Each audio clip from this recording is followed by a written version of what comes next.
چند ایسی غلط فہمیوں کا میں ذکر کرنا چاہتی ہوں جو روزے سے متعلق پائے جانے والی ہیں۔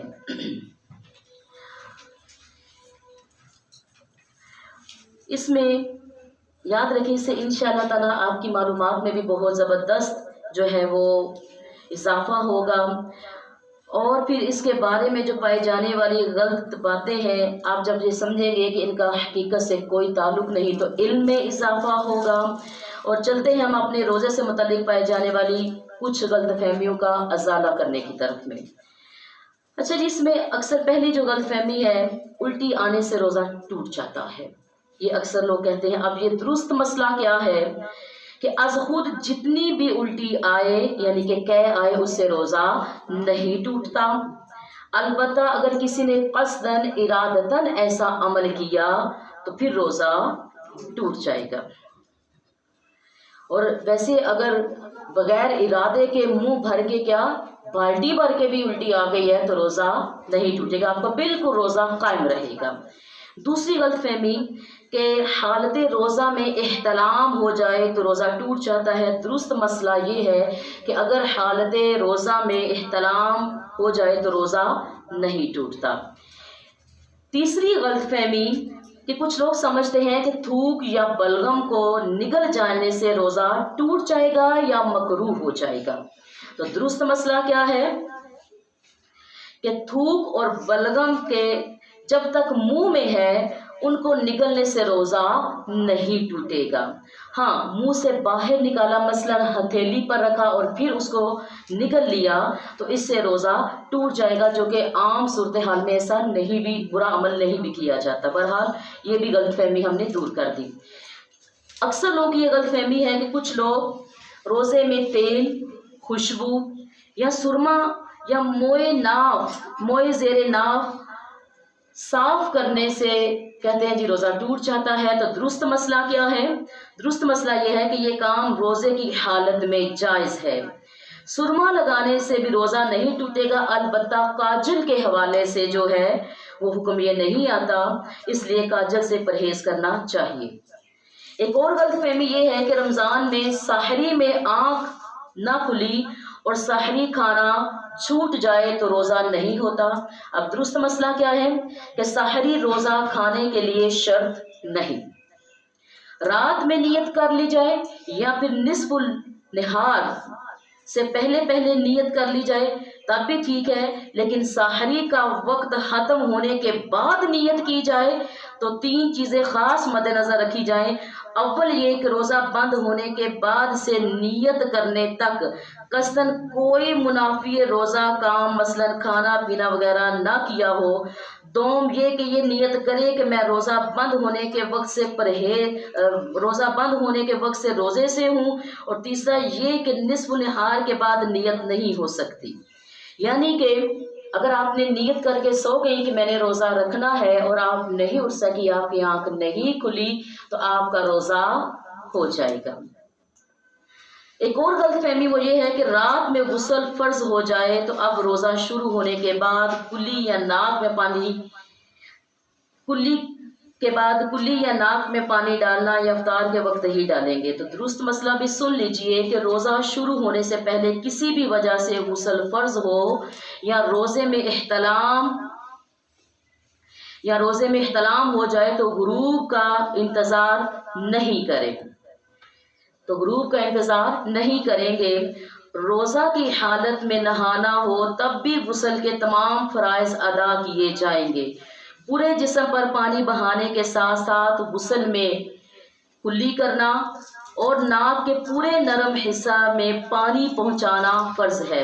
اس کے بغیر نہ غسل اترے گا اور نہ نمازیں ہوں گی۔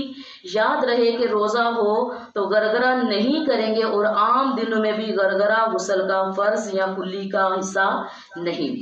جداگانہ سنت یہ ہے وہ بھی اس وقت جب روزہ نہ ہو، البتہ روزے کی حالت میں ناک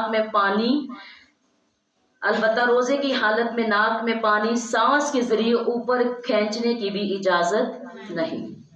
ایک اور غلط فہمی کہ حالت روزہ میں مسواک نہیں کی جا سکتی۔ درست مسئلہ کیا ہے کہ مسواک کی جا سکتی ہے، البتہ یہ احتیاط رکھی جائے کہ ریشے حلق میں نہ جائے۔ مسواک کر سکتے ہیں مگر ریشے حلق میں نہ جائیں۔ ایک اور غلط فہمی کہ جب تک اذان ہوتی رہی ساحری میں کھانا پینا جاری رکھا جا سکتا ہے۔ درست مسئلہ کیا ہے کہ جب ساحری کا وقت ختم ہو جاتا ہے تو اذان فجر اور نماز فجر کا وقت شروع ہوتا ہے، لہٰذا جو ساحری بند ہونے کے باوجود اذان شروع یا ختم ہونے کا انتظار کرتے ہوئے کھاتا پیتا رہا، اس نے اپنا روزہ برباد کیا، اس کا روزہ نہیں ہوا۔ مزید ایک غلط فہمی کہ چوٹ وغیرہ لگنے سے جو خون باہر نکل آئے یا خون ٹیسٹ کروانے سے روزے پر کوئی اثر پڑتا ہے یا نہیں، تو درست مسئلہ ہے کہ جسم سے کوئی چیز باہر آنے پر روزہ نہیں ٹوٹتا، لہٰذا ٹیسٹ کے لیے خون نکلنے یا زخمی ہونے پر خون بہنے سے روزہ نہیں ٹوٹے گا۔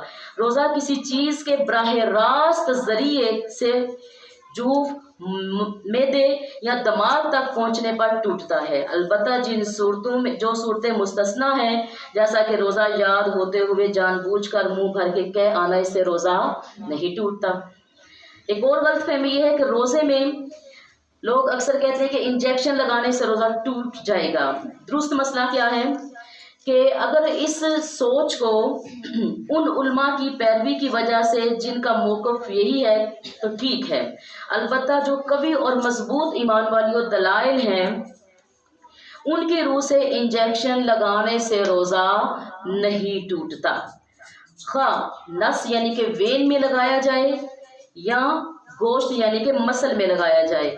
شدید ضرورت ہو تو ڈرپ بھی لگائی جا سکتی ہے، اس کا روزے پر کوئی فرق نہیں پڑے گا۔ ایک اور غلط فہمی کہ روزہ میں عطر یا خوشبو سونگھنے سے روزہ ٹوٹ جاتا ہے۔ درست مسئلہ کیا ہے کہ مائع خوشبو یعنی کہ لیکوڈ حالت میں یا ٹھوس خوشبو سونگھنے سے روزہ نہیں ٹوٹتا، البتہ اگر کسی نے اگربتی کا دھواں مثلا منہ یا ناک کے ذریعے اندر کھینچا جو کہ لا محالہ حلق میں جائے گا، اور یوں کسی بھی خوشبودار یا غیر خوشبودار دھوئیں کی دھونی اس طرح لی کہ مثلا اس نے دھوئیں کو ناک یا منہ سے حلق میں داخل کیا تو روزہ ٹوٹ جائے گا۔ پھر یہ تو ہم نے ارادہ کیا نا کہ وہ اس کا جو ذائقہ ہے وہ ہمارے حلق میں جائے، تو عام پرفیوم یا عطر سے کوئی روزہ نہیں ٹوٹتا۔ ایک اور غلط فہمی، کچھ لوگ سمجھتے ہیں کہ دن میں سفر کرنا ہے تو اس دن روزہ چھوڑ سکتے ہیں۔ اب مسئلہ درست کیا ہے؟ اگر صبح صادق کے وقت حالت سفر میں ہوں تو روزہ چھوڑ سکتے ہیں، لیکن اگر صبح صادق کے بعد سفر شروع کرنا ہو تو اس دن کا روزہ نہیں چھوڑ سکتے، البتہ دن کے وقت شرعی مسافت والا سفر شروع کیا اور ابھی مسافر ہی ہیں تو اگلے دن کا روزہ چھوڑ سکتے ہیں، اور حالت سفر میں جتنے بھی روزے چھوڑے جائیں گے بعد میں ان کی قضا کرنا لازم ہوگی۔ ایک اور غلط فہمی، کچھ لوگ سمجھتے ہیں کہ جو مرض یا کسی اور درست عارضے یا بغیر عذر کے روزہ چھوڑ دیں تو فدیہ دینا اس کا متبادل ہے۔ اب درست مسئلہ کیا ہے؟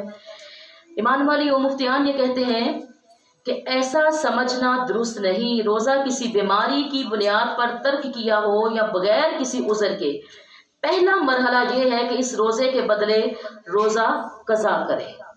روزہ پہلی بات کیا ہے؟ روزہ قضا کرے۔ فدیہ صرف اس صورت میں متبادل ہوگا جب بڑھاپے کی وجہ سے روزے رکھنے کی قدرت نہ ہو اور پھر آئندہ قدرت ملنے کی امید بھی نہ ہو۔ ایسے شخص کو شیخ فانی کہتے ہیں، اور اس کی تفصیل ہم لوگ بہار شریعت وغیرہ میں بھی دیکھ سکتے ہیں۔ آپ کو سمجھ آئے؟ ایسا مریض جو اب جس کے ٹھیک ہونے کی امید نہیں ہے اس کا تو فدیہ ہوگا، لیکن ایک بندہ جیسے خواتین کے ساتھ جب مخصوص ایام آتے ہیں، ایک شرعی عذر ہو جاتا ہے تو خواتین کیا کرتی ہے، ان دنوں کے جو روزے چھوٹے ہوئے ہوتے ہیں وہ شوال کے مہینے یا پھر سال میں کسی بھی دن میں ان روزوں کی قضا کرتی ہیں۔ ایسا ہی ہے نا؟ تو ایمان والیوں، یہ کوئی ایسی نہیں ہے اس کو چاہیے کہ روزہ رکھے، وہ روزہ رکھے۔ فدیہ تب بنتا ہے جب کوئی دائمی بیمار ہو جس کے ٹھیک ہونے کی امید نہ ہو۔ اچھا جی، کچھ لوگ یہ سمجھتے ہیں کہ ٹوتھ پیسٹ کرنے سے روزہ ٹوٹ جاتا ہے۔ اب مطلقاً ہر صورت میں ٹوتھ پیسٹ کرنے سے روزہ نہیں ٹوٹتا۔ ہاں، اگر ٹوتھ پیسٹ کے ذرات حلق سے نیچے اتر گئے تو اب روزہ ٹوٹ جائے گا، اور اسی بنا پر روزے کی حالت میں ٹوتھ پیسٹ کرنے سے علماء کرام نے منع فرمایا ہے کہ اس کے ذرات کا حلق سے نیچے اترنے کا اندیشہ ہوتا ہے۔ اگر ذرات یعنی اس کا جو ایک ذائقہ ہوتا ہے وہ حلق سے نیچے اتر گیا تو اس سے آپ کا روزہ ٹوٹ جائے گا، اور اس طرح آپ کا پیسٹ کرنا مکروہ ہے، نہ کیا کرے۔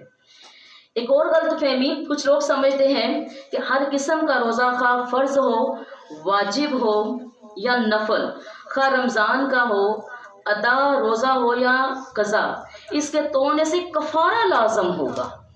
کیا ہوگا؟ اس کے توڑنے سے کفارہ لازم ہوگا۔ اب درست مسئلہ کیا ہے کہ ہر روزہ توڑنے سے کفارہ لازم نہیں ہوتا، کفارہ لازم نہیں ہوتا، بلکہ صرف رمضان کا جو ادا روزہ توڑنے سے کفارہ لازم ہوتا ہے، یعنی کہ رمضان کے مہینے میں اگر کسی نے جان بوجھ کے روزہ توڑ دیا تو اب وہ اس کا کفارہ ادا کرے گا۔